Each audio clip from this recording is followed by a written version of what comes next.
Oh, we didn't change. I didn't change clothes. Oh, whatever. You did. Hang on. I'm a bit close to you now. Fuck, it's awkward close to you now. Oh, my leg. Alright. Did you start already? Ladies and gentlemen, welcome to The Wizard and the Priestess. We are moving forward into the Aquarian age, further and further, day by day, week by week. Here we are. Can you feel it? Are you aligned yet? Are you trusting? Yeah. Matt sure is. Why do you make that? Why did you make that I made weird? that weird, yeah. 50-50, man. Like, come on. I'll bring Meet the me. weirdness. So we were talking last week about this idea of separation anxiety, and then understanding the whole. So we both have our stuff to do, the ins and outs of ourselves, and then we bring that into relating, whether that's as a parent, whether as a child, as a partner, as a friend. Now we want to talk about what happens once we allow that transition. So it's really... Well, another word for transition is death. Another word for death is transition. Because energy can't die, it can only be transformed. So that energy gets transformed into something. So it's really talking about life after death. And we all go through a death experience. I'm not necessarily talking about a physical death of a human body, but the death of Which actually will happen though. It will, yep. Death of a relationship. It can be death of a job. It can be any kind of transition by energetic standards is a death. Death of an age, right? Yeah. Children are growing, adults are growing. Yeah, so from more grey being hair. from a child to a adolescent to an adult, it's all, you die to your child, you become teenager, you die to the teenager, become the adult, and that's where the transitions are. Now, we don't really talk about them in our culture because we love to define everything, and if we defined everything as death, then it would turn into a really morbid subject. Mm-hmm. But then, as I said last week, if there's no death, we can't have life, because they are complementary opposites to each other. No, they're not. I'll say that again. Without death, we can't have rebirth. And life is just the stuff that happens between those 2 points. Two halves of the circle, aren't they? see it in life. Maybe not in the middle. So Loud Sue. So we can't be born unless something dies. Yeah. That's pretty much it. Okay, Yep. ladies, See you next thank week. you for listening. Enjoy your week. But it's allowing that transition is the hard bit, because not everyone, most people are afraid of death, be it change or a physical death. But then there's the trap, getting caught in the fear of the idea of a death. Yeah, but that's just the story of the death. That's the instead story. of actually accepting of it. Yeah. So I want to talk more about, we've now accepted it, or maybe someone else ripped the Band-Aid off for us. There wasn't, actually recently was speaking, and I feel this viscerally about this idea of death and rebirth, and this feeling of like the lull in the moment after death. So from a physical standpoint, it's really easy to, when someone leaves the physical body, that happens like flick of a switch. And so all of the feelings of grief and the lull that comes in that moment, it's like this, everything is opening up, the clarity. And then obviously you've got the processes of grief that we have spoken about previously, and all the different, Which is the separation. right. Yeah. So the acceptance of the separation, and then how do we move on? How do we live? But in that moment of the lull, I know for me personally, when I've had an experience, it's of death around me, it's a sensation that is just empty. And there is space for whatever I want to put in there now. Yeah, so it's the paradox of it's full of emptiness. Yeah. Yeah. And then you can either allow light in or fill it with dark. Yeah. And just a heads up for this. A friend of mine just was calling me the other day, and her daughter's partner. Okay, it's a bit long. Anyway, her daughter's partner's brother Mm-hmm. has passed away, Mm-hmm. and in the moment of that, they weren't expecting it. He's only 28. He had a heart attack, or they're assuming heart attack. They actually, I don't know to what extent the family did an autopsy. The family now can't accept the death. It's now been 6 weeks. His body is still on top of the earth, Mm-hmm. and they haven't done anything with it because there's a complete lack of acceptance in that transformation. And there's a lot of darkness that's filtering in. And she's sort of sitting with her daughter who's experiencing her partner's grief in the loss of his brother, and they're trying to hold it together in a way. And my friend shared for me, she's like, the families as a whole have just gone into this darkness. They have been filled with dark, and they can't actually see any. And that's the process of grief in that. Now, I guess that's the depth that is, they can't actually find acceptance in the death of the physical body. Yeah. And then there's these other examples of women that I have never had the pleasure of meeting, but they have lost babies either at birth or early after, or even through pregnancy, where they've lost a baby, and the grief that for some, I guess it's, if it's at birth or after birth, you watch the last breath, so the life is. But then for someone who is carrying a baby, when that pregnancy ends, may not be like that. Yeah. So then there's the birth of that child, and then the feelings of that separation, and then moving through those layers. But there is a lady that I've been watching her and story unfold, and seeing her really share and talk to in this moment where she has lost her children, and she's sharing the potency that she will not let this experience take her to darkness. While she obviously feels human emotion moving through her a lot, and the grief and how much she would love her children to be here, and all of those things, they are very alive and within her. But that moment of that, I am assuming that lull, that like emptiness, that has an opportunity to be filled with whatever you want to fill it with now. It's almost like the veil has been lifted. There's so much more clarity in living this human body, living with this human experience. I'd like you to talk to that.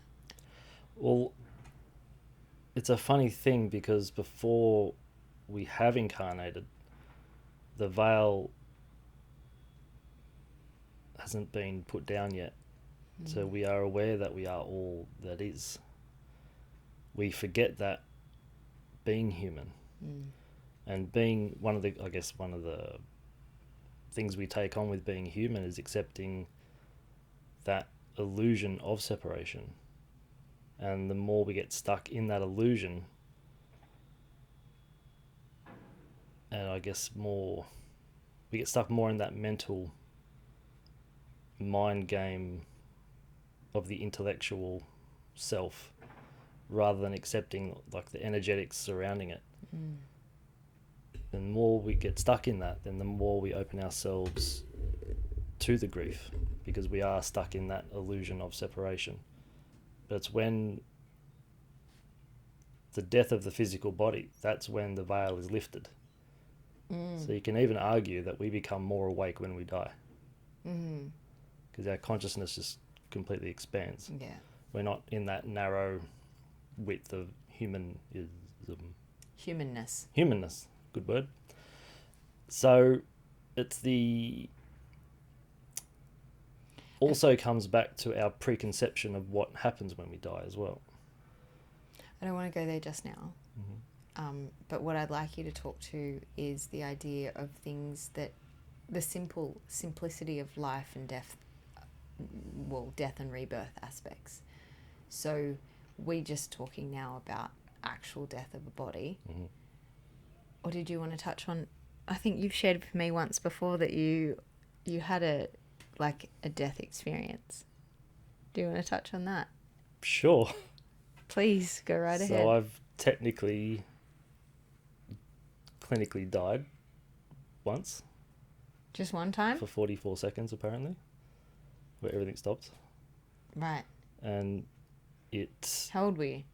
Ooh. 30, early 30s. What did you do? I was on a journey. Right. With a licensed... Yeah, you're just on a journey. Yep. It's okay. And You're on a wizard's journey. I asked for the death experience. Oh, fucking idiot. Right. Thank you for your support. Well, And I mean... no, because I wanted to know what Mum went through. Uh-huh. It was a mum thing. So... You worked through that now? Is this Yeah, good. We're good. Okay. And... So you asked for that. You went on the journey. You then... And then it was the lightest experience I've ever experienced. I can't even... Words don't... If I try to explain it with words, I'd feel like I'd be disservicing the sensation and the experience. Imagine feeling as light as you've ever felt. Times it by 1,000. I just come back to that conversation we had about a month ago about that sensation of like going back into the soup. Yeah. And that feeling of complete Also then eternity. That kind of what brings it, right? So being in that voidy The space of not being in a body, like my soul was not in a body, or my body wasn't in a soul, however you want to compute that. Yeah. Being in that space between the liminal that space. and that. And I remember looking to my left in my light body, and I saw all these hands reach out. And from that, I got the impression they're all the people that are going to need my help at some level. Either I can go back now and do that, or I'm going to reincarnate and do it anyway. That's just the sole impression I got. Yeah. Then I went, I guess, Look to your right. look to my right, and seeing, the cliche, all your friends and family and all that kind of stuff. But it wasn't... Sorry, are you there? Can I take this? You know. All I saw was all your friends and family in a soup, like A weird, splashing. fucked up alphabet soup. We're in the soup. Yeah. Come get in the soup. Big pool party. It's green. But Green it- soup. But it, Spinach. so we get told that, say, we meet up with all our ancestors again. Yeah. It wasn't that. It was there's no soup. Well, no. Hear me out. It was if I go there, I become that. Yeah, right. It's not. Oh, I'm going to. They're not the faces of them there. It's just a soup. If I go there, I am that love. Yeah. Picture going into a room, Yeah. people you haven't seen forever. Yeah. That elated feeling you get. Yeah. It's like you becoming that. Yeah. There's no separation. Yeah. It's just you are that. Whilst you're in that liminal space, I imagine that's what you felt too. So you felt all of that elation, right-sided elation, and then Yeah. you saw the arms. Apparently. And then I was in a place where time wasn't a thing. Right. Yeah, but someone obviously It told could have you been a 44 year. seconds. I wouldn't have known. Yeah, exactly. My point is, okay, yeah, more. And then I decided the former.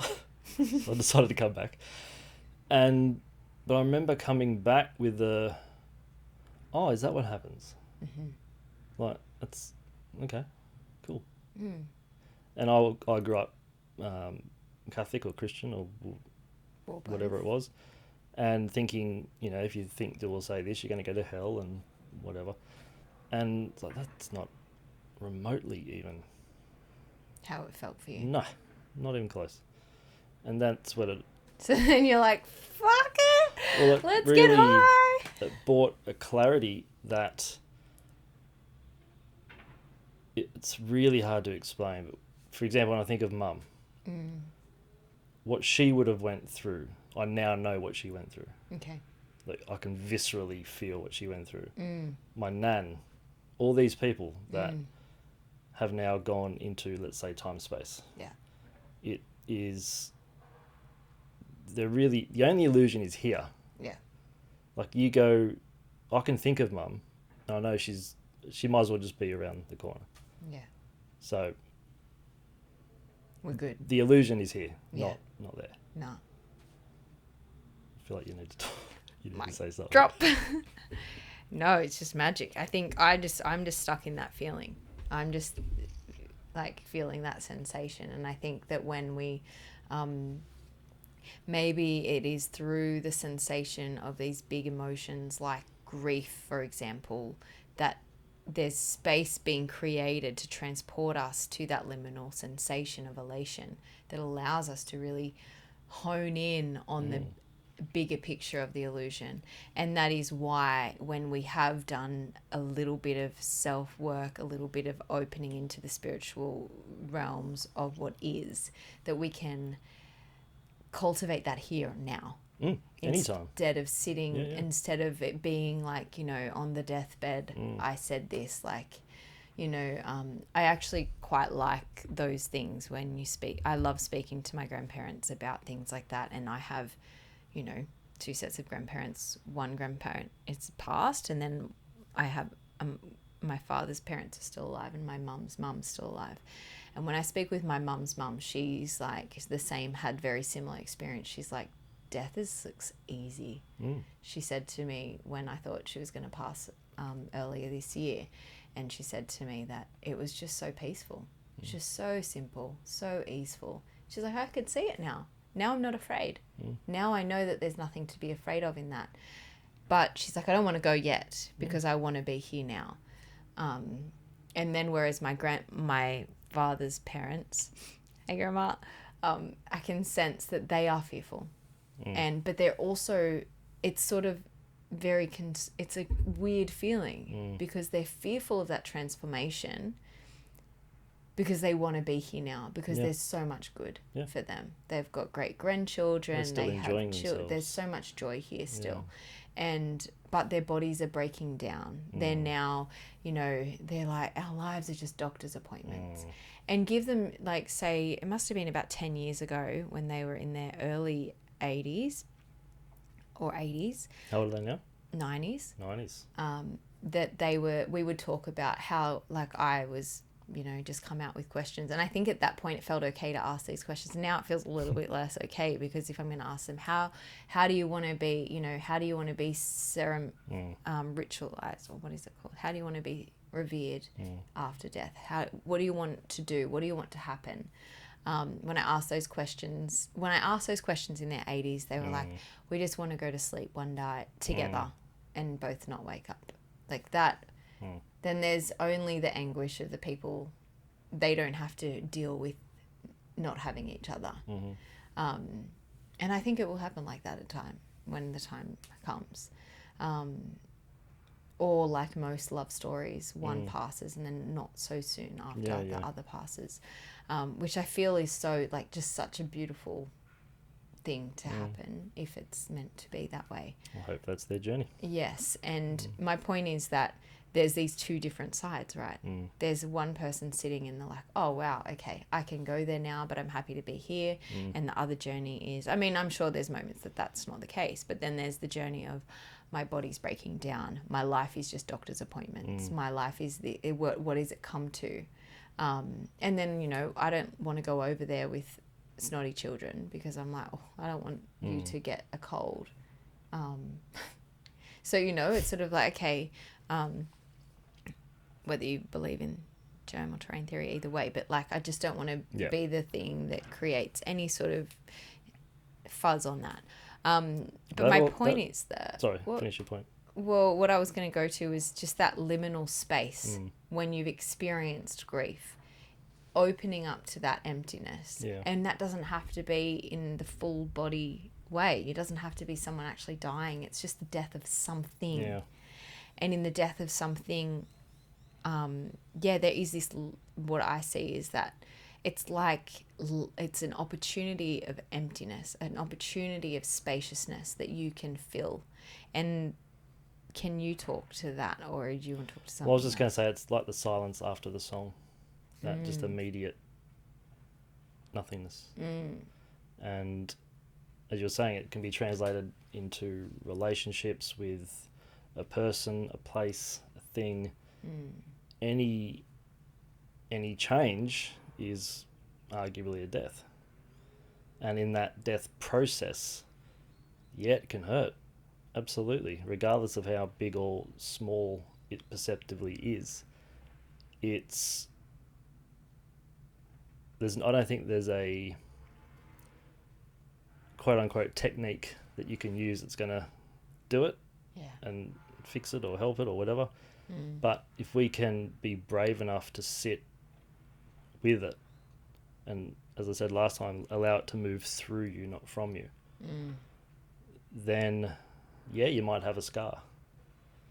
And if it's, let's say if it's a breakup with a relationship, then for the next person, you're automatically more attractive, more interesting to that person because of that scar. And that's how the magnetic effect can work.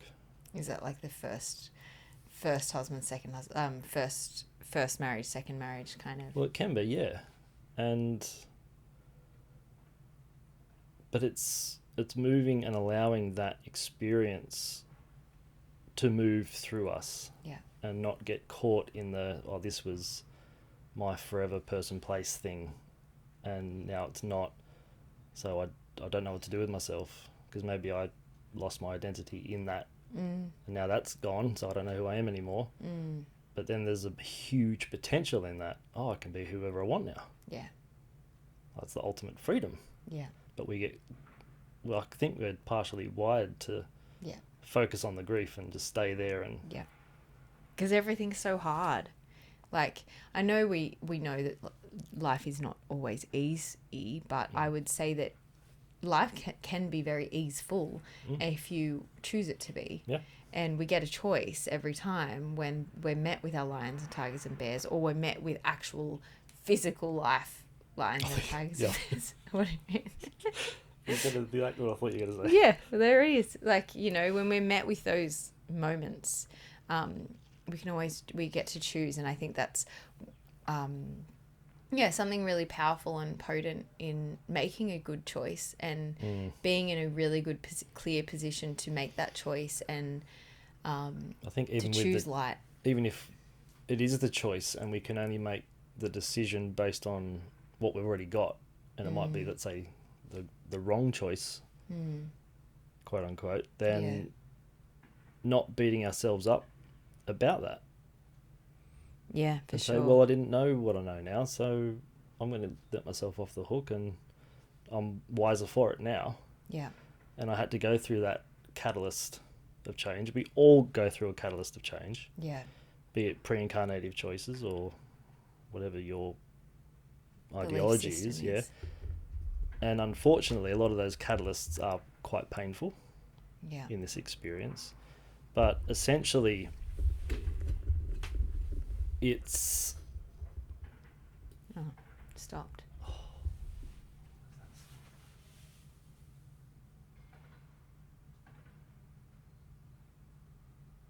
System is too slow. When did it stop? Go back a little bit on that. Further, because there's no sound. Grab from the top. More space. There's no separation. Yeah. That's just you are that. Whilst you're in that liminal space, I imagine it's That's like 15 minutes ago. The recording though. The video. Is that still recording? You want to just keep going? Okay, we've got 5 minutes, so yeah. Okay, let's just keep going for the minute. Do you want to just clap?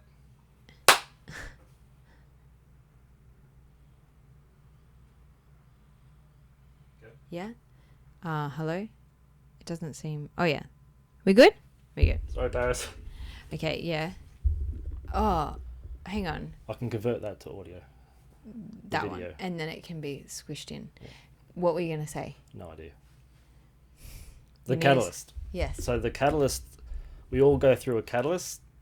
That catalyst requires us to change Yes. for what we think better or worse, we perceive often for the worse. Now, If unfortunately, we have an opportunity to perceive, right? That's what I was Yes. going to say. Whether we want a slow death or a long, like a fast death, like no matter what it is, we either have a choice to perceive this going to be hard, Yeah. or we have to, in the moment, choose, is it going to be hard? because a lot of the time we've already set it up so it's going to be hard, regardless if it's actually hard or not. Yeah. So we've talked ourselves into it. That's the story we tell ourselves. Yeah. And therefore we exacerbate any pain that we perceive. And that would trigger the victim archetype, saboteur, whatever, the child. And from there it just spirals for a lot of people. Yeah. But it is the opportunity for rebirth Totally. every time. And the incarnation of it, you are a different, more evolved mind, body, spirit complex of it. And that's what I You're know here to learn. in Hinduism, the chakra systems, when you die to your animal self, the lower centers, Yeah. and start living from the heart, you're reborn into a spiritual human and a new experience. And that's what reincarnation is all about. So it's happening all the time. Yeah. Yeah, it's pretty wild. I just wanted to touch on that idea that we have an opportunity in every time, in every death, we have an opportunity to sit in that emptiness and fill it with light. So I would be highly recommending that we focus on filling that with light, and a certain practice that I've started to do that really helps with that is a breath where you draw in through the inhale, you draw up through the chakra. So you start at the base and you gently activate everything. So you activate One by one? Yeah, well, it is one by one. So you're activating the base through the center, through the up, and then you're allowing the heart to expand. This is how I envision it. Throat to expand, through expansion to above. And once it gets to above, there's all light. So it's like the inhale takes everything up, and you allow yourself to bring the light to the top, and you hold it at the top, and then you release it all the way. And instead of releasing it back through down the center, what I tend to do is imagine that light has expanded over the whole. It's through and over the whole. And it is based on Joe Dispenza, but he talks about that a lot in his practice. But if you are in a moment where you get to choose where you find yourself in the emptiness, and you find yourself sort of stuck in those lower chakras, you're stuck in that archetypal victim, saboteur, what was the other one? Child, any of those spaces, and then you can allow yourself to move through. And maybe you're at a precipice as well. Maybe you're at the precipice of something dying. And when you're at that precipice, this is also a really powerful tool and technique, because guess what? It's going to shift. It's going to create the shift that you didn't know that you needed or wanted. And I can personally attest for this as something that really powerfully will shift the things that need to be shifted. And likely you're not going to be making the decisions on that. No, not consciously. So just to end, we might do this breath. So ready, when you're ready, just sitting or standing where you are, just take a moment to find your breath again, connecting to the breath. Allow the breath to move in and out through the nostrils as you breathe. Feel yourself being more elongated. So you're actually creating some space through every chakra. So you find yourself lengthening as if there's a string pulling from the top of your head. And as you inhale through your nose, feel the breath coming up from the base. So imagining the breath is drawing from the lower chakra through the middle, higher and higher. As it reaches the heart, keep breathing in. Feel that expansion as it reaches the throat and the pineal into above the head, feeling this full expansion as you breathe all the way in. Now hold it at the top. Hold it at the top. Keep it held there. For just a moment longer, hold it, and now let it go when you're ready, and fully let it go, allowing all of that light to wash over your whole being. Fully releasing all the way out, and then breathing it in again. Breathing it in from the base. gently activating each center, feeling you turning on the center point in your abdomen, feeling your heart now expand, activating through the center and the muscles of the heart and the chest, activating through the neck just slightly, feeling that light expanding above your head, holding it at the top, seeing more expansion, being in that moment of liminal space, allowing yourself to be open there. Feel it. Feel that precipice. And gently let it go, feeling the light washing all the way over you as you release. And again, breathing in, activating from the base, moving through the middle, all the way up. Everything starts to turn on gently through to the heart. You feel the open expansion of the heart. Feel those upper chakras opening more fully. You see more illumination, more light. You're holding at the top. You're seeing the mountain. You're seeing the clearing, the void, the spaciousness there. You're feeling it as you hold, and then you release, and you let it all the way out. And you allow your breath to return, and you allow your body to feel renewed. Feeling the lower centers vibration vibrating towards the heart and above, and allowing that openness and expansion to hold you in the light.